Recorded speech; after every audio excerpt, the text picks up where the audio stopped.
Welcome to Atlantic Bushcraft Adventures. Tonight we have joining with us Steve, the Drifting Spore over here on the left. And those of you that have been here for the last 4 minutes, you're actually just catching up. And those of you that are joining us new, a little bit of audio issues because, technologically declined here, but we actually got to figure it out. So, Steve is a fellow. I actually have to back up. I had a whole script. It's all ruined on me. Anyway, Steve over here joining us, the Drifting Spore. He's been in the comments before. Anybody that's been on the YouTube side of this stuff here, you folks know him. He's been here. He's weighed in on a lot of stuff, has a lot of good advice, and a lot of good ideas and suggestions. Now, Steve and I have actually had a chance to meet in person. Recently here in Pictou County, there was an event that's held here called Art at Night. And Steve was there and we actually ran into each other. And it was kind of a whole thing. So I know you already told the story once, Steve, but do you mind doing it again? Because it's a segue into my story. I don't mind doing it again at all, man. So I was at Art at Night, and I kind of had it in my mind that I might bump into you there. So anyway, but I mean, there's thousands of people at this event. It's huge. It's a big one for New Glasgow and Pictou County. And so I'm wandering around there, checking out the artists, checking out the stuff. It's great, having a great time. And I look and I see this handsome bearded fella, and he's kind of off to the side, right? And I kind of look at him, and I'm like, geez, I think that's Rob, right? And he's kind of standing at a table looking at somebody's art. So I kind of sidle up and pretend to look at the art, but I'm really looking at him hard at this point, right? I'm looking at him thinking, geez, I think that's Rob from Atlantic Bushcraft Adventures. Now's the time to go for it, right? The universe works this way, right? We had been talking in the comments and stuff. So I'm looking at him, and he's trying not to look at me. He's like looking at his phone, and he's kind of, just kind of there. I'm not real sure that he's aware of me. So I said, hey, are you Rob? He says, he just kind of looks at me, right? I'm like, I'm Steve, the Drifting Spore, from your podcast, man. Then, boo, okay, now we know each other and everything's cool, right?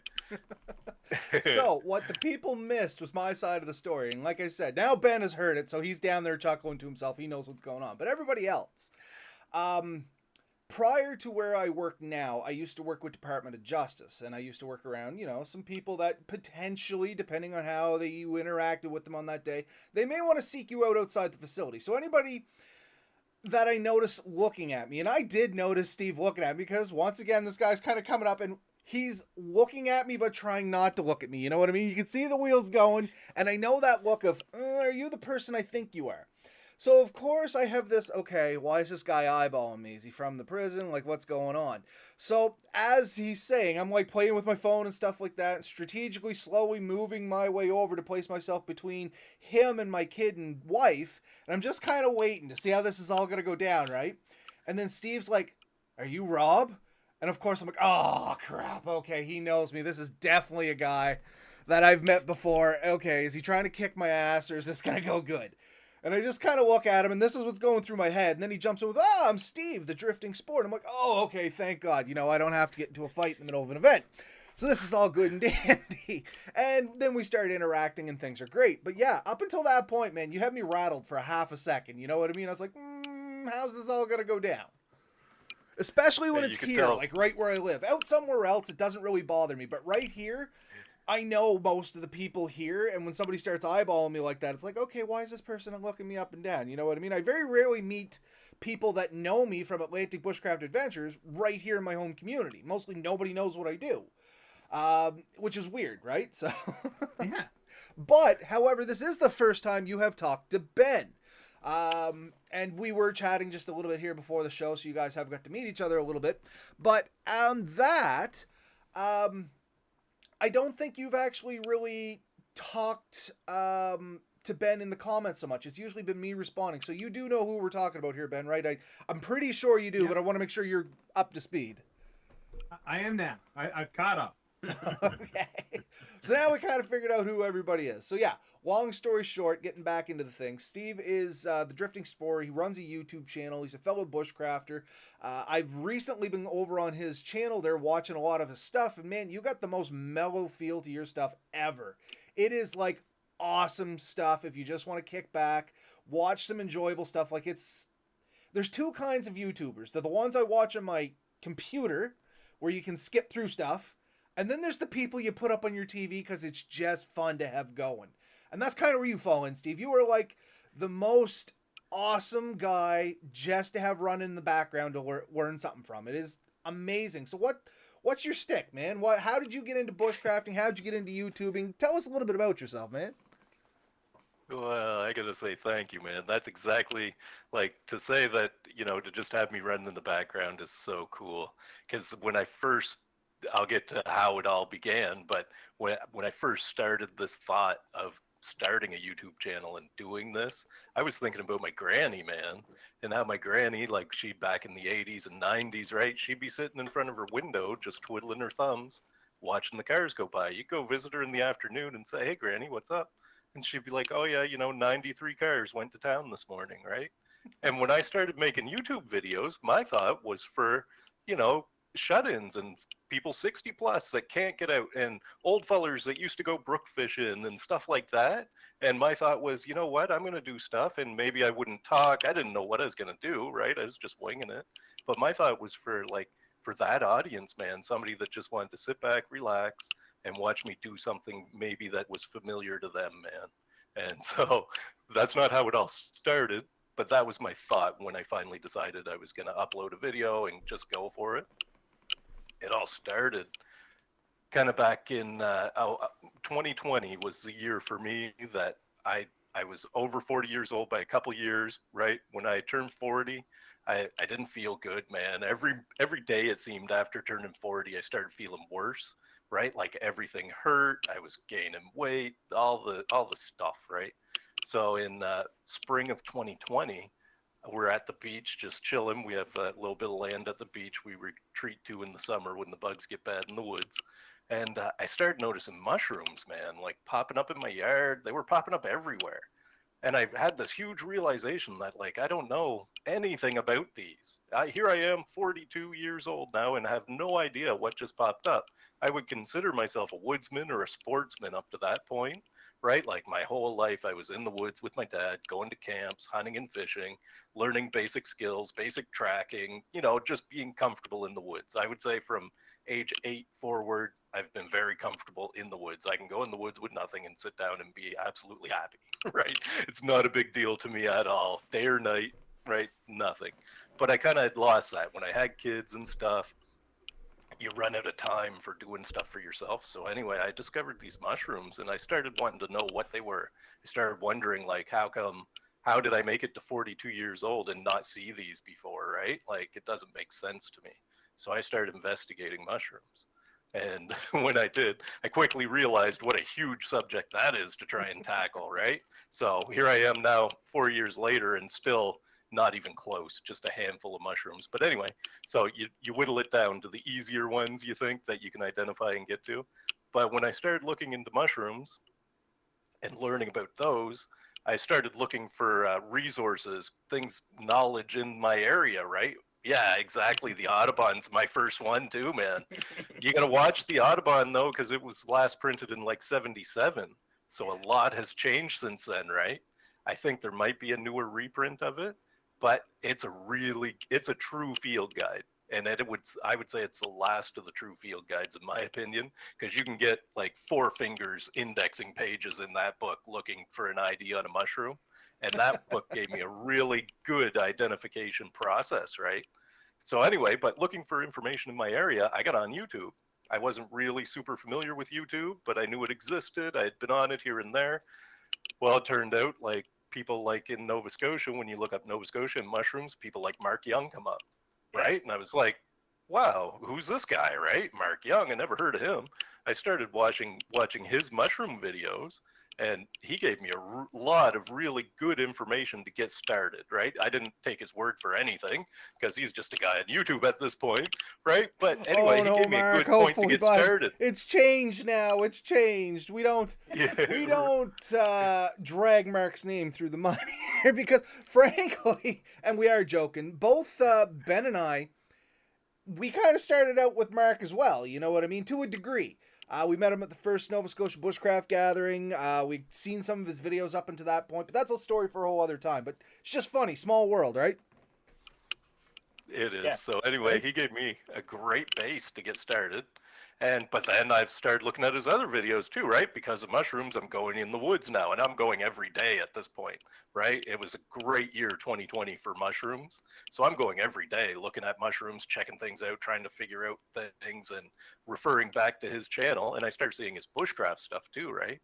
I'm like, well, that's interesting. So my kids were also a bit of an inspiration to get into bushcraft because they were just starting to play Minecraft at the time, right? And I'm like, Minecraft video, what? So I'm a gamer too. I love video games. So I tried to play Minecraft and couldn't really figure it out. And I said, you know what? Like, we can do this in the woods, man. Come on. So we off to the woods we go, and you find a sharp rock and you can cut down a tree, and just showing them some primitive skills and how your imagination dictates your level of competency when you have nothing in the woods, right? So anyway, back to Mark and his skills and stuff. I just got into it, man. I got bit by the bug. I was going in the woods anyway to look for mushrooms, so that evolved into looking for mushrooms and having a cup of tea or a cup of coffee in the woods. That evolved into, then the whole thought came of like, why don't I just ramp up a channel and see what happens, man? Like, I just do this as a creative outlet, right? It's not, I have no intentions with this or expectations, right? I can't believe I have 500 subscribers now. That's shocking to me, right? Because I was just as happy as I am right now when I had 10 subscribers. It didn't matter to me. I thought of it as like a video archive. Even if it were that, then it's beneficial to me, right? Because I'll go back years from now, or the kids might, and that's going to exist out there. So yeah. Now it's a creative outlet for me. I get to go out, make videos. I go out and don't make videos too. Sometimes I'll go out without the intention of making a video and then end up making a video, right? So it's all, sometimes I'm prepared, sometimes I'm not, sometimes things go wrong, and I'm just there experiencing it. And I found just going out, getting into it in a different frame of mind rather than the outdoorsman, sportsman, where you're out there. I always found there was kind of like you're trying to conquer it when you're in that mind frame, right? You're trying to get over nature at that point when you're a sportsman or an outdoorsman. In a bushcraft philosophy, you're blending in more. You're a part of it, right? You're not against it. You're not defeating it. You're just working with it, man. And that really, with it. Exactly. Right? That appealed to me. Yeah, so that's how it all started. Yeah. So just a quick shout out to the people here in the comments, because I always like to give a shout to them, as you folks know. So we have Dan Cormier, Marty's Ramblings, another YouTuber there. We have Danny from Red Sand Adventures. Who else do we have here? Mel's joining us, and Sunshine Legacy. Sunshine Legacy is actually a new name here. So welcome to the show. If you guys have anything you want to say, definitely throw it up in the comments. We are keeping an eye on them, as anybody that's been here before knows. If it's in the comments, I do try to make a point of saying if it has something to do with what we're talking about. Now, there's a bunch of people in there that are telling us about the audio problems and some stuff like that. And Mel made a really good point down here, just once again going with Mark Young. And I was going to bring this point up. It's just kind of funny that it ran in with Mark, and you were talking about spores and mushrooms and outside edibles and things like that. Do you know of a gentleman named Cliff Serpentine? And am I saying that name right, Ben? Yes. Okay. Oh, so I'm going to get it. So I was thinking of a Serentine. And maybe that's it. Cliff, anyway, Cliff, he lives down the country here. And Mark and I have actually been on a foraging course with him, and he knows a fair amount about funguses and stuff like that too. Another individual we had on here, Matt, if you remember, he was the gentleman from Arizona that we brought on the show not too long ago. The Legacy Wilderness School there. Now. What's that? Almost a year ago now. Oh man, time is flying. This is how it starts, Steve. Like we came on YouTube to do the podcast, and this was just, once again, creative outlet, same as yourself, and more of an archive for us to work from.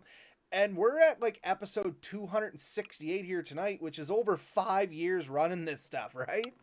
So the time flies by. But anyway, back to my main point without diving down a rabbit hole here. If you haven't had a chance to grab one of Cliff's outdoor foraging courses, he puts a couple of them on a year. Highly recommended. If you plan to go, let me know. I'd love to go again, and I'll go with you 100%. I think posted a little while ago that the season is all weird now. What's that? He posted a little while ago on Facebook that the seasons are really weird right now. The dandelions are coming up before sheep's foot? Colt's foot. Colt's foot. And there's a few other things he pointed out, like it's not what he's used to, and so he's having a lot of trouble even figuring out when to put it on. But yeah, if you look him up on Facebook, he posts a lot, and he has a really good YouTube channel too. It's more about nature, and it's more of a documentary type channel, but it's very interesting. Yeah, I've checked out Cliff's stuff. He is good, very knowledgeable. I'm actually booked on May 26th, I think, coming up in Dorchester at Station 8 with Jessica Guavin. I think I'm saying that right. I'm not sure either, but she seems really knowledgeable, and like Dorchester's close to me, man. So I'm gonna jump on that one. That'll be my first foraging experience for that type of thing, because I'm seeing plants now too, right? When you start learning about mushrooms, mushrooms lead to trees, then trees lead to plants. It's a never-ending battle of learning, right? Oh, 100%. And of not knowing what you don't know and trying to figure out what that is. And I mean, I'm the first to admit that fungus is my weakness. I know they're all edible once, and I know some of them are edible more than once. That's about all I know about them. Ben's actually not too bad with them. He had an app on his phone that he was using there, and he sent to me, and I was trying to learn a little bit off it. It's just getting back out into the woods and get myself dedicated to it again. Now, I see you shaking your head, Stephen, but I don't trust the app 100%. But what it gets me is the ballpark. And then what I'll do is I'll take that and search and look up more about it. But at least you can kind of get it. Oh, it's probably one of these 4 or 5. And then you look up and find, because honestly, any single source has its risk. So I'm pretty careful. And I have a couple of books that I'll carry when I'm potentially doing that I carry. And one is the Audubon one, but I also have one that's just edible wild in general. I think that's on a different bookcase. But I take a handful of books if I'm planning in it. Yeah, that one. And I just seen you hold it up there. Okay. Sorry, my light's Come weird. back Mushrooms over of to your face a Ontario little and bit Eastern more. Canada. Yep. Yeah. Well, I'm stuck in Western Canada. It's a good man. one. Yeah. And you guys are we throwing won't hold names that out. I'm against throwing you, it Ben. just for fun. There's somebody out on the island, Witch Betty, and she's kind of interesting. I've seen her on TikTok and stuff. And she's had a couple, like I was tempted to go. She had like an overnight thing where you go, you stay in a bed and breakfast, and you have like a couple of nights. And I think they do like a vegetarian meal one night. And I mentioned it to my wife, and I said, maybe we could go there. And she said, no, you can go yourself if you want. But yeah, I have seen her too. The reason I shake my head on the apps is, now you are correct, Ben. For someone with some knowledge, an app is a resource. It's another tool. It's another layer, right? That's going to take you further down the road of seeing what you've got in your hand, right? But for a beginner, an app is a death sentence, man. You're gonna have a horrible experience. Like, Let me better speaking clarify. from experience. Ben That's sent what me they that say. saying this is a starting point. Don't eat the flowers is basically what he and followed with it a up couple with. of exceptions, because they were so blatant that I knew they could not be anything else. I have never tried to eat something the first time I found it. No. Right? But we found chicken of the woods one time, and it was so blatantly, sulfur shelf, I think's the other name on it. But it was so blatantly that, and we checked like the internet, we checked a couple of things. We said, there's no way this could be anything else. And me and my buddy Chris, and Robert knows Chris, we found, I mean, it was a good amount. And we went back, and we were in Keji, and we went back, and we had a feast, and it was awesome. And morels, I'm pretty confident with morels now. Although the first couple of times I was like, yeah, that looks like it. But then I had a couple of people show me, break it here, look at this here, bend it, do these things, and then you're like, oh, okay, now I'm more confident that of what it's going to be. But yeah, take your time and really learn to identify something. It's like a plant. We said this before. If you're identifying a plant, try to identify the plant all 4 seasons.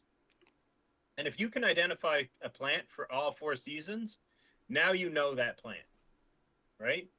Yeah, So, and that's a good, anybody out there trying to identify anything, be it a tree, plant, shrub, / fungus, whatever. As Ben said, first time around, don't assume you're going to be an expert and start jamming stuff into your mouth or even touching it. Because there's, just here in Nova Scotia, we have several different types of mint. And one of them will actually cause paralysis in the lungs, depending if you can get it in and around like your saliva and stuff like that. So just by handling it, if you don't know, and rub your mouth, you can actually get yourself into some serious trouble. So yeah, if you're not sure, don't handle. Once again, caution to anybody. You never know what's out there trying to, unalive you. A few things from the comments over here just to catch up because people are chatting along with us. So Marty and Sunshine are a couple. Apparently they're followers of you over there, Steve, that came over to join us for tonight.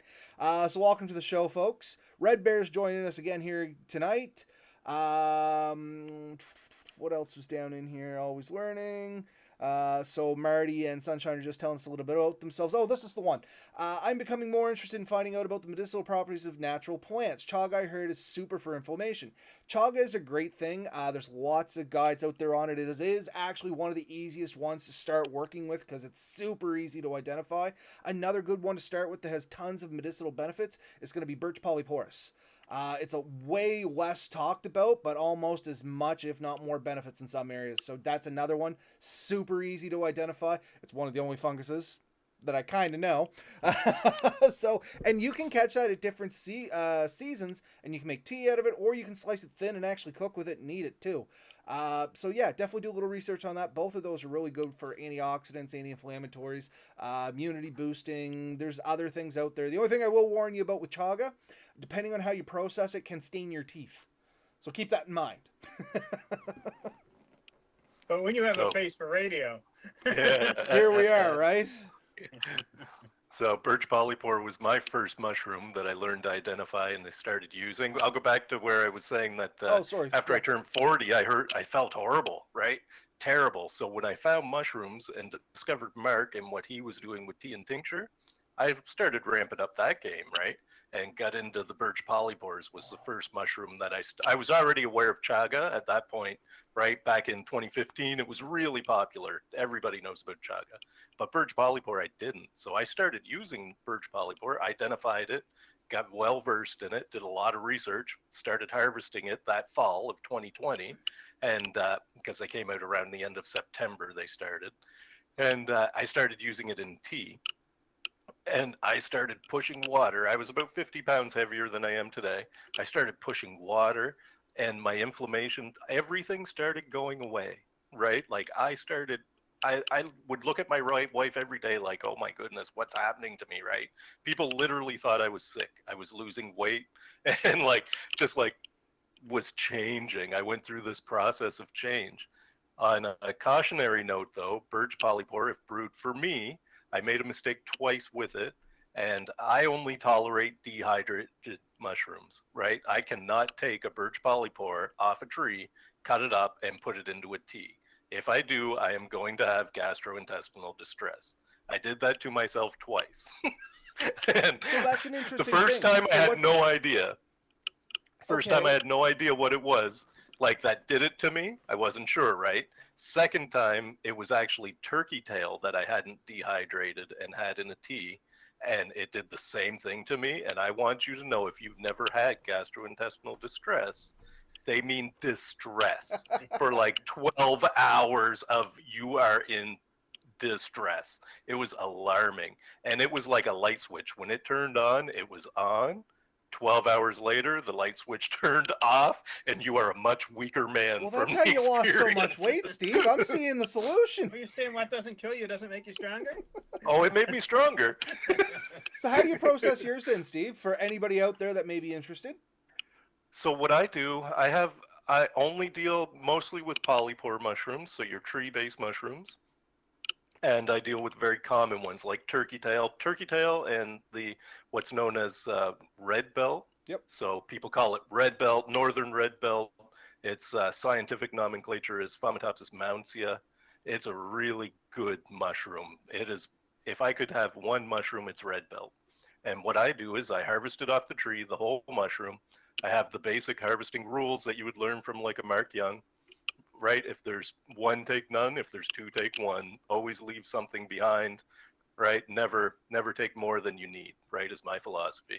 So pick the mushroom off the tree, take it home. I use a fillet knife is what I like to use, and a pair of gloves, and I slice that mushroom, put it on its end from where it was attached to the tree and slice through it. I have older videos on my channel, I think, where I'm actually doing it. And slice it thin, throw it in the dehydrator, let it dehydrate till it's cracker dry. Like when you pick it out and bend it, it cracks like a cracker. And then I just store it in an airtight container. And when it comes time for tea, like I'm having a tea tonight, when it's every third day I have a tea, and I will put red belt in it. And what the red belt is so good for inflammation. Like I started aging in reverse, man. Once I lost all the water I was carrying for no reason. A lot of these mushrooms are diuretic, so you're gonna push water. But all my pains went away. I started waking up every morning. I do kind of physical work sometimes, and I would be sore for days later. That disappeared. I could do anything I wanted and not be sore the next day, right? And right, I could put my boots on in the morning and not break a sweat or be out of breath, right? It was so amazing, so enjoyable. And I just kept rolling with it, man. And right, moved from birch polypore to the red belts. The red belts are great for your gut too, right? So I went from, never, wouldn't even consider eating a jalapeno, right? It had been years since I would do that just because it would, horrible on the guts. And after a few months of doing these teas, we made jalapeno poppers at the beach, and I ate like a dozen of the things before I realized what I did, right? And oh no, I'm going to suffer for that. And I didn't. I walked away from it unscathed, and I was like, oh my goodness, and red belt is a really good stabilizer for your gut. Awesome for inflammation. And I'm not a medical practitioner at all. I'm just relaying my personal experience with these mushrooms, right? This is only me. Nobody should do anything without taking a lot of time to research this stuff. But for me, it turned me around, man. Made me really excited about waking up every day, right? And just getting out and seeing what I could find tomorrow, right? And the benefits have been remarkable. When I started adding turkey tail to my tea, and Mark Young has really good rules that he conveys that I didn't know prior, that when you find a wild mushroom, you've ID'd it, you're confident in what it is, you've checked all the boxes you can check. So when you try it, I would brew up 2 cups of water, boil 2 cups of water, throw the polypore mushroom into the pot, turn it down to simmer, and let it simmer for half an hour. This is my process. Everybody does something different. People will say, oh, you got to brew it for 4 hours or whatever. I do half an hour. And I would take a tablespoon of that liquid after it had brewed and taste it, put it in my mouth, make sure there's no tingles or anything, and that's it. Ingest that tablespoon, that's it.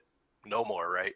Wait 24 hours, because anybody can be allergic to anything. Yep. Right? And it's something you've never ingested before. So the least amount you can get in, and be very mindful of how you feel, right?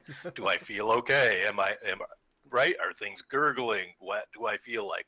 So I've done that with every mushroom that I'm able to identify and done a small portion. Once I've done that litmus test to it, then I can put them together, right? So now I'm running about 8 mushrooms, I think. But turkey tail was one which also is well studied. Going to be a very popular mushroom for people to use, I think. But when I started doing it, it's an immunomodulator. So it's not immune boosting, right? It is, but it's when your immune system needs to ramp up, it's there and supports that. When it doesn't need to, it allows your immune system to rest and kind of regenerate. And then when it's needed again, up it'll come again. When I started doing the turkey tail in my teas, I swear I felt like I could grab the crust of the earth with my bare hands and just tear it up. For the first week, I was like, the energy levels were phenomenal. Eventually that subsides because you acclimatize to that, right? But just amazing. I used to be the type of guy that was asleep at 1 o'clock in the afternoon, right? I'd be nodding after lunch, hardly able to stay awake. Doesn't happen anymore. I choose when to go to sleep now more so than just passing out, right? So it's all really beneficial. But again, huge learning curve. I've gotten to the point last year, luckily, was horrible for if you love the outdoors because it rained most of the summer, but it was an amazing year for mushrooms. So I got to level up my ground mushroom game last year, right? I got my polypores, all of them from Reishi Artist Conch, right, under my belt. And last year I worked on just my ground mushrooms, right? So I ended up getting chanterelles in the bucket in the pan, hedgehogs in the pan, black trumpets got in the pan, you know, just stuff that I normally wouldn't even find, I was finding last year. So it was really cool, man. But with everything, you gotta do the research, you gotta figure it out for yourself. And somebody, it might have been Mark too, that said this was when you're identifying mushrooms that you're going to consume, you have to make sure you check all the boxes, but you have no idea how many boxes there are, and you don't know what they are. So you've got to go on this big investigation to find out what you need to know. So finding out toxic lookalikes, what they are and what they look like, big deal too, right? Yep, and anybody out there that's listening, the number one way to gain some information on this, if you're just starting out, find somebody like Steve or Mark or Cliff that can take you out, show you some of the stuff. Somebody that knows the material and then can show you where to start, what to look for, different things. Because if you don't know the anatomy of a mushroom, it's not much good reading about the mushroom. So you got to have a starting point. Just a couple comments from the side here to keep everybody up here. There's a mushroom that grows here that people pay a lot of money for in the spring. A bunch of hippies that flock to the woods to take over. So this is Red Bear, and he's talking about Moral. So Marty and Sunshine there, they're saying they've been looking for chaga but haven't found any yet. But they're sitting in a truck stop in Illinois. So I'm going to say you're probably having difficulty finding it because the vegetation in your area is not indicative to having chaga.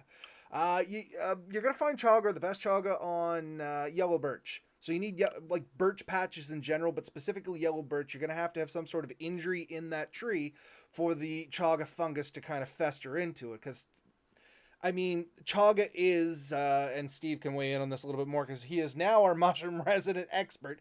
Chaga is a fungus. It does grow into the tree. It does tap into its kind of feeding system. Over time, it will eventually deteriorate that tree and probably kill it. It takes a long time. I mean, it's slow acting, but it's still kind of an infection in the tree. So it has to incubate for a while, and it needs some way of that getting in, and you need the right material for it to grow. So it is a little finicky in where you need to find it. But if you start looking in birch groves, somewhere where there's wind, usually you'll have a lot of like snapped branches and stuff like that. Start looking about head height.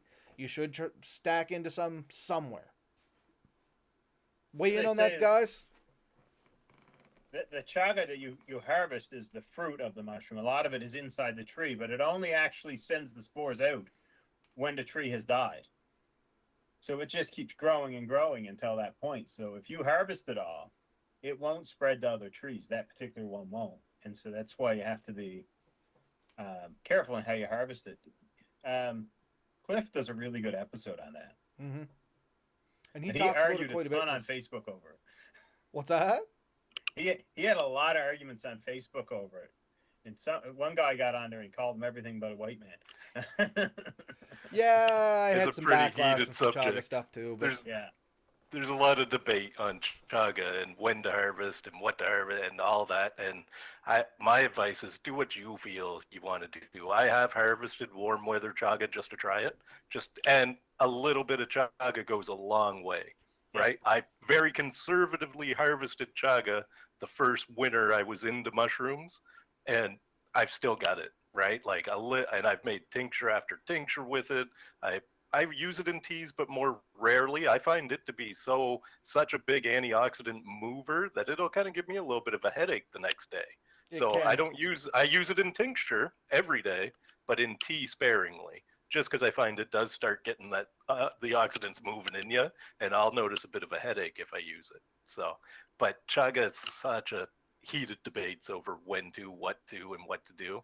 I've heard that you don't harvest chaga in the wet weather or in the spring, summer, and fall because it's so wet, and it's very hard to get it dried out at that point.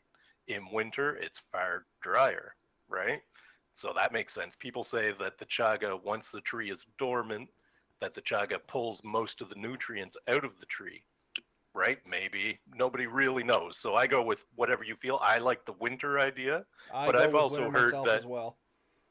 I've heard that it has to be below -7 degrees for 14 consecutive days for the right? And I'm like, I watched one winter and I didn't need to harvest chaga, but I watched that and I was like, that hasn't happened. That's not going to happen, right? So dormant not tree. Nova Scotia. And another kicker with chaga is got to be on a live tree, right? Yeah. You don't never harvest chaga off a dead tree. So in the winter, though, Hard to how tell. do you know that, right? So what I do is I go out in the fall before leaves are down, and I go looking for chaga. So right now I can go out to 6 different trees that I'm aware of that I know this fall were alive, right? Yeah. And I can harvest it. Not that I need to. I don't need to. And I'm going to send Marty some chaga if I can get it across the border, just because I've got a Good luck surplus on of it. that, man. We got hit at Border Services for a giveaway we did to where did that go? That went to Normandy or Norway or something like that. And anyway, there was some fat wood in it, and you want to talk about some fun. No doubt. But another interesting thing, just to skip back to chaga for a second, is that chaga does kill the tree eventually. And one of my previous videos, I came across a tree that was a great example of what chaga does to the tree. And it actually will split the tree. The tree will get so much chaga in it that it splits. And you could see on this tree this huge, beautiful lump of chaga, and it had broken off and literally split the birch tree. It was amazing, man. Oh, go ahead, Ben. And I might be wrong on this, but I seem to think I've seen trees where they're open up, and you could see the little thin black marks running all through the tree. Like it's an entire root system throughout the tree. Yep. And It absolutely is. yeah, you see a dead birch, you oftentimes will see that, and that's exactly what it is. You'll see these lines running throughout the wood. You're like, what is that? Well, that's your fungal root system. And a here's lot the of other thing- times sorry, go. the biggest chaga you find, I found huge chunks laying on the ground next to fallen dead trees, right? And you're just like, oh man, like had I come across that one, this sucker, like this year I found 3 or 4 like that, just like torso-sized chunks of chaga, right? Well, don't that give are up laying on on them the right away. ground. You can still use those for a lot of other bushcrafting things. Like you can crush those down and make tinders and stuff like that. You can actually, the stuff that's dead in the ground, providing if it's dry enough, you can use it to make friction fire. It's amazing for that. It'll catch an ember and hold it forever. So I was playing with stone and steel fire recently, and I just have a piece of granite and a file that I'm clacking together, and I've made some char cloth, and I finally got a spark into my char cloth. That was cool, right? So I got that going. I grabbed a little piece of dried chaga, and I put my little ember to the chaga, and it took instantly. And the ember that was created in that chunk of chaga, you could have walked around with all day in a pot, I think, and it would have smoldered, man. It was crazy. I was really impressed. I've tried friction fire with chaga too, and I don't know, I had ash. I had a piece of ash that I was rubbing against it, like trying to do friction, chaga in hand, and I got no heat out of that. But I have seen people, Paul Smith from Paul Smith's Primitive Bushcraft over in Scotland, I watched him do a hand drill with chaga the other day, man, and he got a great ember out of it. I was going to say, never did a hand drill, but did fire plow, or a reverse fire plow in this instance. So make a wedge on a dry popple tree is all I use. Nice dry piece of chaga, and you just take both hands, push your weight down, and do a reverse fire plow. That's usually a very solid method of getting an ember going out of chaga. But once again, it has to be fairly dry, right? So you're looking at the winter months again, stuff like that. Question from down here, Marty's. Is it better for the birch tree to take the chaga? The problem is, once the chaga's taken root, the tree's done. You're not buying it any more time. You're not buying it any less time. It's already been infected. If you take the outer chaga off, the root system's already sitting in there. It's just going to continue spreading through that birch, and it's already done. And I would say if I were doing anything, I would leave the chaga and go for birch polypores. Really. Yeah. The benefits of birch polypore, I think, almost outweigh that of chaga. This They're is a what lot I've been easier saying to deal for with. years. That's You can all make I'm a saying. Band-Aid out of them. You're not going to make a Band-Aid out of chaga. You can make a Band-Aid out of birch polypore, right? Which I have tried, and I tried cutting the spore surface off to make Band-Aids and dehydrate them. So thinking, like, if you had these in your pack for a primitive bushcraft setup, you would have, like, if you hydrated them in a brook or something, you could use that again as a Band-Aid, right? But I cut them too thick. They just broke. But still, I tried. Yeah. I've heard even the turkey's tail is technically a better medicinal plant or fungus than chaga. Chaga just became super popular, and I'm not dissing chaga. It's I No, enjoy not it. I at used to all. make It seemed to be the fad thing of that year, and then it just kind of stuck around. Yeah.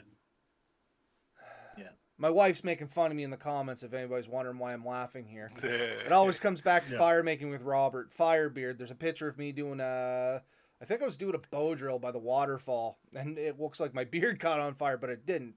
Everyone else, let's find chocolate for its health benefits. Robert, I'm gonna burn it. And it is true. That'll tell you. Like, fire's my passion. That's where I'm at. I'm a firefighter by volunteer, but making fires and doing primitive fire is what was my passion into bushcrafting. I've tried to make any kind of primitive fire you can think of. And so far, I've been pretty successful in all of them. I've never got a traditional fire plow down.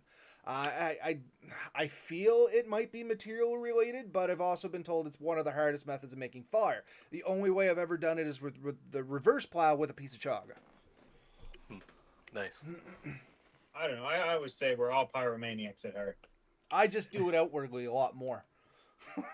I kind of neglect that.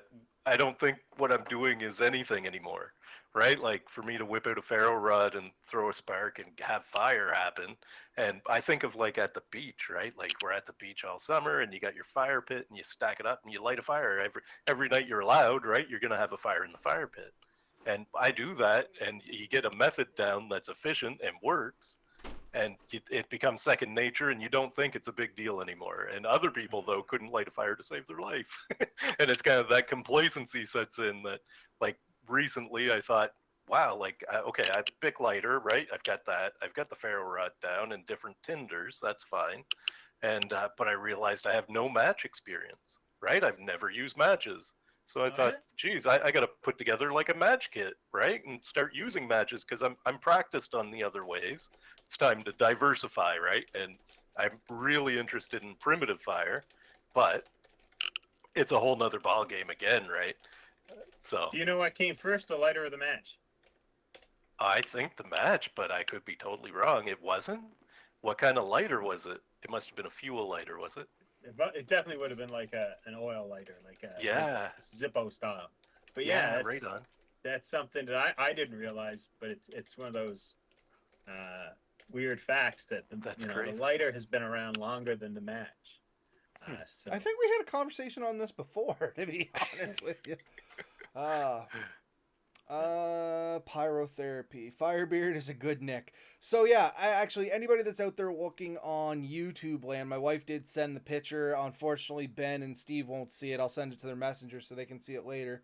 I think this should bring it up here. No, where's well, yeah, you can see it there. Where's the full one here? There's main full browser. There we go. So this is the picture that's being talked about. This was down at the waterfalls, and this is I just finished making this fire, and I mean, this was the tiniest tinder bundle I'd ever did. What you folks are seeing in this picture, that's the tinder bundle I worked with. Mel was, I can't remember why we were there. I think we were just camping, and I was talking about doing these bow drills, and she said she had never seen one or something like that. And I'm like, okay, I'll see if I can make one. And I literally had like a handful of birch bark. That's all I had, was like just a pocketful. Like, we're talking less than a hardball size piece of birch bark, and I managed to get a fire going out of that tinder, but I didn't think it was going to happen. I'm like, there's no way this is enough to make a fire, but screw it, I'll try it. And anyway, just the way it burnt, because I had to hold it between two pieces of hard bark because it was too small of a tinder pile to actually hold in my hands. And just the way it burnt out, it went right around my face and came up, and it looked like my whole face was on fire. So yeah, so lighters were invented in 1823. And the first match was invented in 1826. Wow. That's crazy. I was thinking about Zippo lighters yesterday. I found my Zippo from the 90s, right? And I was thinking, like, why don't we use Zippos, right? Mine had a little holster that would go on your belt and everything, a leather pouch, right? So that was, and I remembered, like, oh yeah, right, the Zippo burns. You get the lighter fluid burn on your leg if you carry it in your pocket. That's why I had it on my belt, right? But I mean, I don't know. I don't think I'd go back to using a Zippo for it. I don't smoke or anything anymore, so I don't think I'd use it in a bushcraft circumstance. Although if you carried fluid with you and you dunked it, right, and got it completely soaked, you could dry that lighter out and make it work again, right? So, I've done that. I've fallen in lakes out of the boat with a Zippo and had it work again the same day, but it's not immediate. interestingly enough, just if you like the format of a Zippo, you can buy different inserts, and this is a butane one. And you can also buy a plasma one that'll get the little plasma arc. And they're not cheap. They're like 30, 50 bucks. But if you have a Zippo lighter that has a meaning to you, and I have a few, right? The one that I have today is infantry, because I was part of the infantry for a while. And I also have a couple that remind me of my father. And so I like having a Zippo lighter. But yeah, the burn, I used to have like pretty well my entire groin, about way down my leg, would turn red and itchy from the fluid, and it leaks. Like people say, "Oh, you're overfilling it," and I'm like, "No, because otherwise there's no flame." It just gets hot and it expands out the vapor, whatever. Yeah, I think we all had the burn, pocket burns. Right. Back when I did smoke, I carried a Zippo, and I was constantly covered in the freaking burns. I was one time. I liked the Zippo because you could light a cigarette while you were riding your bicycle. Yeah. Right? They were windproof, so you could hold it up while you were riding your bike and light a cigarette, right? Back in the day. But they weren't great if you were enjoying an adult beverage and you ran out of fluid and you had to fill your Zippo. Not a great scene. No. Me and my dad were having a few, and my Zippo ran out of fluid, and I was, half cut, filling my lighter, and yeah, got it filled, put it back together. When I flicked the Zippo to light it, the entire counter went up, blue flame everywhere. We both started laughing, man. They were a little bit risky that way. I've been in this situation. Oh yeah, the flaming blue hand. Yeah. It's funny though, because you rarely get burned from it. No, you didn't get burned, but it was entertaining. I used to put it on my pants and light my pants on fire, and I'd sit there, and people would look at me, and they'd freak out, and they'd just take your hand and push it right off, like it goes out. Yeah. But until it goes out on its own, then you're getting burned. But if you put it out, it's usually still evaporating the fluid. It's not burning you yet. Right. So Red Bear has a comment down here. You need a Thrim or Thrime. I'm not sure how it's pronounced. THYRM Zippo case. They got an O-ring so it doesn't leak or evaporate. So anybody out there that's still a Zippo fanatic, there's words of wisdom for you. My fire making kit. Why did we come in with the fire making kit? Because they were on the chat. But my lighter's with my other card. Oh, geez, yeah, this is your whole kit, isn't it? Yeah. All right, so Marty's there. I have a fire kit, and one of my packs has a lighter, ferro rod, magnesium, birch bark, cotton balls, tea lights, fire starters, solid fuel tabs. You never know what you're going to need. And that's why Mel brought this in. Believe it or not, these two cases, Ben may recognize what these are from. You may too, Steve. You're around our age group here, but Ben should know what these are. Okay, yeah, go ahead. Okay. These are military pouches that came with the old British 308 rifles, the Mark IIs, Mark IVs. Oh, 308s. Yeah. So I had two of those. I think we actually picked these ones up at surplus store. But anyway, yeah, that's what these were for. I originally got them for that, and then we were looking at them, and she was like, "These would make wicked fire kits," and I'm like, "Yes, they would. Here you go." And yeah, so she has this second little pouch here. This is, I believe, and it's been a while since I opened these, so I'm hoping I'm right. This is where she keeps a lot of her tinders and stuff. So there's some usnea in there, some birch bark, and a couple other things from Four Directions Bushcraft. Apparently, give them a shout out because I have one of their products here. Oh, yeah? There's some other stuff in there. And then in the main case is where she keeps all her stuff, much like Marty's talking about down there. And she has, I'm going to guess, I have no idea what that is.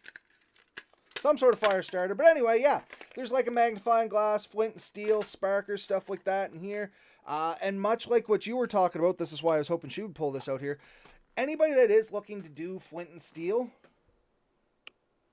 just an old carbon file that's been filed down on the sides. That's all you need. And that's what Steve's using there, what he was talking about. And if you can't get a hold of flint, like actual flint, you can use chert. And that's what this stuff is here. And I mean, it's been a while since I did this, but I should be able to get this. Like, that actually throws pretty good sparks, right? They're all coming towards me, but hopefully some of them are coming off there. Yeah. So. So where I'm struggling with that is how, like, everybody holds their char cloth on top of the chert, right? Yep. And then strikes with the metal. So I'm just using pink granite is what I've got in my area that throws a spark. And but when I do that, I can never get the spark to go up and land, like it never goes up. It always goes down. So even when I've gotten a spark on char cloth, I've set it down on a surface, the char cloth, and crank a spark down at it and let it fall onto it. And that's how I accomplish that. I can't get it to leap up. That's just not, I think it's all in the wrist, man. It's totally in the wrist, and I'm not going to lie. I've been super slack, but I do have it done, and I got to post it. In my Basics of Primitive Fire series, the next one I have coming up is Flint and Steel, and I actually go over a lot of that stuff. So instead of repeating the wheel, just keep an eye out for it. It should be coming out before too long. And I do talk about that, and it's all in the wrist. And the short of it is, you're not trying to take your whole arm and strike it down. It's down and flick, and it's the flick that allows the ember or the spark to come up. But be very careful you don't catch it on the edge, or you're going to break your flint, chert, whatever, every single time. So there is a knack to it. And like I said, I go over a little bit of that in the video. Hopefully it won't be too much longer before it gets up, because I am now working closer to home and not all over Hell and Creation. And I actually have some time to do some video editing. So I've had pretty good luck with quartz. Quartz works really well too, yep. I found quartz when I tried it seemed to want to shatter on me. So there is good It's the quartz and there's flick. bad quartz. You have a good point. If it's a very granular quartz, you are going to get it crumble on you. But every now and then you get a good piece of quartz, because quartz is one of the most common minerals in Nova Scotia for sure, but I think in the world it's really common. And there's definitely different grades of quartz, but it's something that most people can find. And you'll find quartz in most river banks and stuff, but chert's a little bit harder. Flint apparently only really comes from Flint area, so you have to go to the UK to get true Flint. But what was his name? Wayne Cole Craven. Paul Craven. He Like pointed Russell. out that Russell. Anytime you're in an area where there's been a lot of shipping, that they used to use flint as ballast. So there's a lot of that, like St. John Harbors where he used to get it, but you'll get it in Halifax Harbor and stuff too, because they would come over, load it with flint, and then they dump the flint so they could load up with fish and whatever else they would bring, pelts and all that. So you go back. So if you go to an area that was well known for shipping years ago, you'll find flint on the shore. Yep. You have to look for it, but it is possible to find actual flint in Nova Scotia and that. I don't know about in the West Coast. I doubt it, but I was gonna say all I found here in Nova Scotia is chert, and that was up towards Windsor, Rawdon area, up like Gypsum Mines area and stuff like that. I haven't actually found a real piece of flint here. I've sent people out on many expeditions. Every time somebody leaves the province, like, what do you want me to bring you back? Flint. If you can find me a piece of flint, I want flint. Because it is so hard to find here. And man, there is no comparing it for throwing a spark. Like, I have real flint and I have chert. I use chert in a lot of my fire gears unless I know I'm going into the woods and I really need to count on it. Then I bring flint. You know what I mean? Because there is just no comparing it. It throws such a nice hot spark because it is hard, as Ben was saying. And if anybody doesn't know, it's not the flint that's creating the spark. It's the iron oxidizing off your strikers. So it has to come off. It has to be sharp. So your flint has to be hard so it can take a nice long piece of that iron off there so it oxidizes all under pressure and heat speed. And like, there's just no comparison, man. In the steps of it, it's like flint, then chert, then quartz in my book. And I have a ton of quartz. If you ever check our Instagram page for the few photos I put up there, there's a place where I have a hunting blind where you can literally get quartz that's like, I don't know, freaking basketball sized and super straight grained. It's really good for making fires off. I don't disclose where that is because I don't want people rushing in there and disturbing the land. But if anybody's actually after a good piece of quartz, I can probably scavenge up a couple pieces. I just don't want to rob the place blind, of course. apparently some types of glass can be used too. Depending on its hardness. Onyx? Is that what it's called? Onyx glass? Anyway, there is a type of glass that's super hard that will throw it. It's brittle, though. You know what I mean? It's a lot like the quartz. It is brittle. Oh, she ran away with it. What? I don't know if Obsidian would do it or not, to be perfectly honest. Sorry, folks, I'm Obsidian yelling would, at my yeah. wife through the other door who's inadvertently Yeah, joining the Obsidian would podcast. probably. It definitely will. It's just that I've never found obsidian in the woods. No, I do have a piece of obsidian in the living room, though. Right? If you're around volcanoes, you'll find, because volcanic glass is the other word. But yeah, and that's when I looked it up. There's different types of like mineral glass. Glass with a high metal content often has a hardness to do it. But they say it still won't compare to flint. I was trying to think of other materials. It's quartz, still not quite as good, but it'll throw a spark. You can test every rock you want, and I have. Like I had Oh, yeah. a little steel that I used to take, and I'd pick up rocks and test, and some give a little, and some give a lot, and it's also getting a good edge, because if you're hitting a roundish edge or a non-sharp edge, you won't scrape off that thin layer you need. So you need something that can hold an edge and cut that bit, right? But it's a great bit of fun to play with, and you know. I've been to Fogo Island, Red Bear. Sorry, just a comment over here. I got excited about it. Lots of flint in Fogo. Natural flint on the north part of Fogo Island. Most people aren't going to know what Fogo Island or where Fogo Island is, but I've actually been there. Nice. So have I. So we go to my I know wife's you have family's all been. from Labrador. So we go. Fogo is one of the four corners of the world. Yep. Yeah. That's its claim to fame. And I've been there, and it's true. Like, we climbed up this hill, and the clouds or the fog came in, and man, like I never felt so isolated before in my life. Everywhere I looked was just clouds and me standing on a rock. That was it. Yeah, it's and quite if somebody the place. told me, yeah, this is the corner of the world, like there's nothing beyond here, I'm like, yep, yeah, obviously.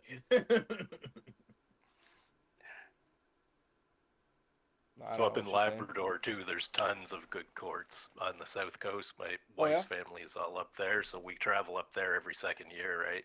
Have been since 2006, I guess, or 2008, something like that. So I've had a few good trips to Labrador, man, and there's lots of great courts up there too. It's beautiful spots up there. It's different world, man. Only place in the world I've gone home sore from catching fish, right? Like your arm hurts.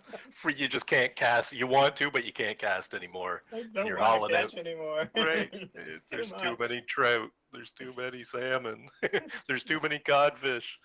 My favorite is Arctic char, though. Give me Arctic char over all the above, man. That's so good. So I see you do canoeing. Do you take a canoe up there when you go? No, they have a canoe up there, and I'm brand new to canoeing. Oh, And okay. like I'm not. Everything that I'm doing, I'm basically new at, right? And I try to emphasize that in my videos a little bit, right? Like I'm just winging it. I don't know what I'm doing. Oh, man, I have we're all this, just winging it. None of us know what we're doing. Right, I realized that quite a few years ago. Nobody knows what they're doing. Everybody's winging it. So, but I just really enjoyed it. The first canoe I ever got was a 17-foot Coleman, I think it was.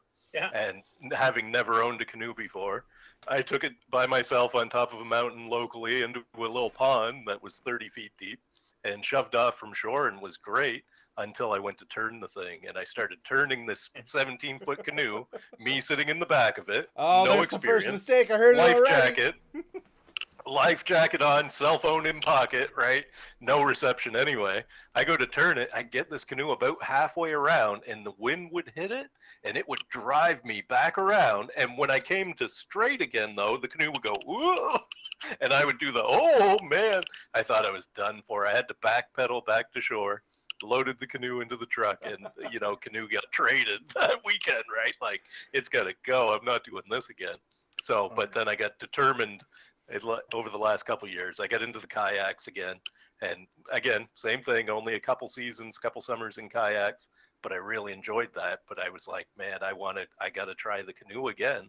So I ended up getting a canoe down your way. I traded a kayak for a wooden canoe, and this thing was beautiful, man.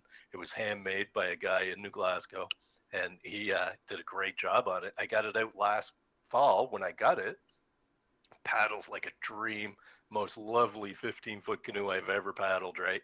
Got it back to the car, portaged it, and was like, man, wooden canoes, like this thing was pushing, after paddling for 3 or 4 hours, it was probably around 90 pounds by this time, right? Yep. So having that on my neck, trying to get it, and then get to the car, and I put it, like, lean it on the car, and I'm just like, I don't know, man. I might have to leave this in the woods, right? I don't know I'm getting it up there. I'm beat. but I managed to get it on the roof of the car. But then Yeah. over last winter, I damaged the long tendon in my arm last winter, and this spring I was like, man, I'm not physically going to be able to load this canoe onto the car, right? So I got to do something with it. So I put it on Nova Scotia Bushcraft on Facebook, and a guy on there for trade for a smaller, lighter canoe, right? I knew what I had, a beautiful wooden canoe, but Yeah. it was worthless to me if I couldn't load it on the car. And a guy got in touch with me through that group, man, and I ended up trading for a 14-foot fiberglass, my new blue canoe, man, that your guys' decals went on. It's beautiful, man. I love it. Doesn't hurt me to portage it. Can throw it on the roof of the car after an afternoon of paddling. I mean, I get a lot of use out of it, man. Well, I got That's an my 18-foot dream Coleman canoe now. right there. Oh. Kevlar or carbon fiber if I could get it, but 14 foot is the sweet size for a canoe for one person. And I absolutely love them. And kayaks, like Robert knows, I have a flotilla. He's an arsenal. What is it? An armada. He has an armada of boats. I have an armada of boats. Well, I mean, I can't go without a boat. Like, and I went 2 years. Like, I've been out here 2 years now, and over the winter, I started talking about a kayak, and my wife was like, "We have SUPs. You don't need a kayak." And I'm like, "No, I need one." And eventually, she just said, "Like, buy one for the love of." So I bought one, and I've had it out twice now. But I crave getting out there. There's something about paddling across the water and the peacefulness. And I was out the other day, and I was going by the cranes, like or blue herons. I think it's blue herons. Oh my God, just absolutely gorgeous. And there was eagles flying over my head, and it's, if it wasn't for those motorboats, it would have been perfect. Yeah. There's nothing more peaceful. I love the kayak in the ocean. I've got an old Riot kayak. That thing in the ocean is just great, right? But the canoe, I love it for everywhere else, man. Even like tributaries to the ocean, right? Stuff like that. I'm thinking canoe because I love being able to just pull up to shore and hop out. Yeah. Right? With Yeah. a kayak, I've got to think about getting out. I've tossed myself a few times, right? Trying to get in and out until I learned how to properly get in and out. It's like I say, I don't know anything. I'm just winging it. So I've put myself on the bottom more than once trying to get out until I learned the proper way to do it. So now it's better, but the canoe is just so much nicer. You just hop in, hop out, away you go, right? And I changed position about 12 times in a canoe. In a kayak, there is one position. Yeah. Floating on Like- top or under it. There's two positions. Right? You're sitting. You can bend your legs a bit, but that's it. Like, you can't get your legs underneath you. You can't get up on your knees. With the canoe, I'm on my knees. I'm on my, I'm sitting on the seat. I'm sitting on the floor. I'm wiggling around. I'm cross-legged. I'm standing up. I'll stand up and paddle. I'm all over the place in a canoe. And it just depends on the situation or what I'm doing. And I love that freedom. Like, it just gives you a different feel, right? And then the gear, like, you just toss it into a canoe. Yeah. With a kayak, you're strapping things on and figure, do I have room for that? And do I have the weight? Never worried about it with the canoe. I just throw whatever I want. Like, so. So what I'm in the yeah. market for now is a new 14-foot canoe just for solo Rob. I have an 18-foot out there for me and the girls, and it is amazing, but it is a little too much canoe for just one guy. Yeah, 18-foot canoe is a lot of sail. Yeah. So like he said, like when you get into wind, you have two directions: into the wind and Away with the from the wind. wind. And honestly, you have to be pretty balanced to go into the wind. Like, you have to really know what you're doing. But with a shorter one, you can overpower and you can cut crosswind and stuff. Yeah, but oh man, there's nothing better. Like, you guys are in some awesome areas there, but like we used to go to Keji, but any lake, there's so many lakes in Canada, in North America, that just throwing a canoe in and it's just unreal. Yeah, so what Mel was saying down in the comments there, Steve, is we're going to have to arrange an adventure between you and us sometime over the summer. And if Ben ever drags his ass home, he can come along too. Absolutely, man. There's some yeah. spots close to me. Where we beach at in the summer. Like, I'm not right on the beach or in a cottage. I'm more like camping. I'm a bit back from the beach because I'm not a beach guy, right? Like, you met me. I'm not the guy that you see laying on the beach, Nor am right? I. So I get you. when we got our little property at the beach, I got it back from the beach away. So I'm more camping than anything. But there's some amazing places to paddle right around where I'm at, man. And it's within short distance to you for sure. We should get together. It'd be a lot of fun. I was gonna say, have you ever been? And Cliff I'd have Landing? somebody with, maybe some first aid and rescue training along with me when I'm trying something new. But, You guys want to meet me part way? I mean, I'm not against that either, honestly. I'm looking for a good road trip here. We have 11,842 lakes in Minnesota. Lots of lakes there. And they actually have a Lake Ripley as well, really close to where Marty lives. Hi, Marty. Hi, Marilyn, him and his wife. They've been following me for a little while now, and I've been following them too, man. Marty's a good guy. Awesome. And It's you're fun getting to the new watch. subscribers tonight, too. Danny just signed up for you there, Red Sand Adventures. Oh, nice. He's one of our right on. bushcrafting buddies from PEI. Thank you very much. That's cool, man.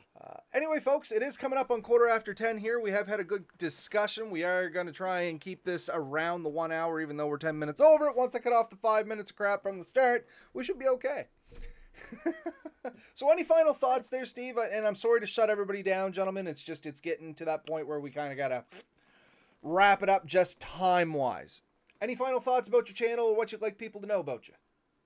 Oh, man, just thank you very much. I'm forever grateful that people watching and commenting. I really enjoy the interactions and the friendships I've made through the channel, right? People I've never met. I've still yet to meet Mark Young. I've never met him yet. I'm hoping to meet up with him this summer. I'm trying to coax him down my way, right? For an afternoon or a hike or something.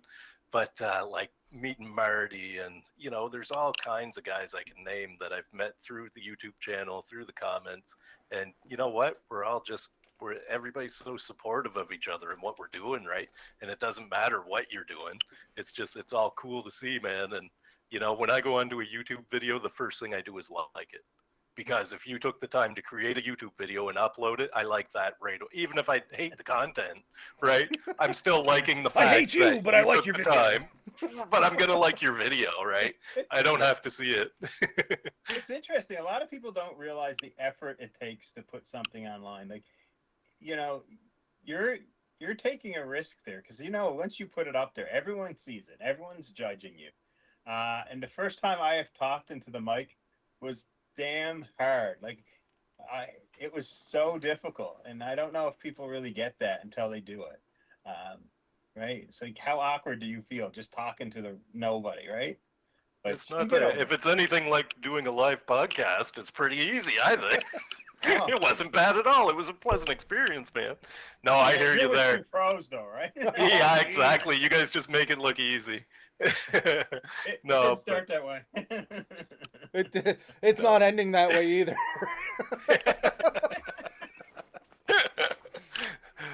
Anyways, thank you so much for coming on, Steve. I hope you'll join us again sometime. For sure, man. Thanks for having me. I really appreciate it. It's great to meet you both, man. And like I say, I'll be in the comments every Wednesday night when I can. So every once in a while I nod off, right? If I've been out in the woods, all right, and got lots of fresh air, sometimes I nod off early, but I'll always be in the comments, man. I appreciate just having me on. It was great to meet you and have a chat with you. We don't take it personally. Oh, right on. Absolutely. We'll definitely have you on again in the future. We keep talking about the digital campfire, and it is going to happen. We have everybody lined up. If you're willing to come on, that will give us enough people. All right. I think we have enough people to make it happen now, Ben. That's 5. Oh, right. I always wanted 5, because otherwise it's just the podcast with guests. This will actually be a digital campfire. All right. Coming soon, the digital campfire idea. But yeah, thanks for joining us again, Steve. As Ben said, we'd love to have you on again at a later time. Anybody out there that that doesn't watch us on the YouTube side of things, if you want to check out Steve's channel, go to YouTube and type in theDriftingSpore, all one word. You can look up his stuff there. Do you have any other mediums there, Steve, or is it just the YouTube? Yeah, I'm on everything. I'm out there on Instagram. I do a lot of daily videos, so I kind of do a bit of digital hunting and gathering where I'll gather up 19 or 20 videos, just 30-second clips, right? And I'll upload those every morning. I've been doing that for a while on TikTok and Instagram, both them, again, the Drifting Spore. And I do have Facebook as well, but I kind of keep the Facebook just for family and close friends, right? As the one social media that I'm not on actively with the Drifting Spore stuff. I do use that to share some things to friends and family, right? But yeah, the public stuff is all on Instagram and TikTok. Perfect. I just found you on TikTok. Right on. I was looking for you the other day. I found you too, I think. I don't know how to do the TikTok. Ben hasn't given me enough explanation yet. He's our TikTok Oh, man. expert. And I got like 2 things on TikTok, and they're not even bushcraft related. But anyway, once again, thanks for joining us, Steve, and everybody out there. Thanks for joining us in the comments. Join us again here next week, same time, same channel, and we'll talk to you then. As always, get out there, have safe. Holy crap. Have fun, get dirty, play safe.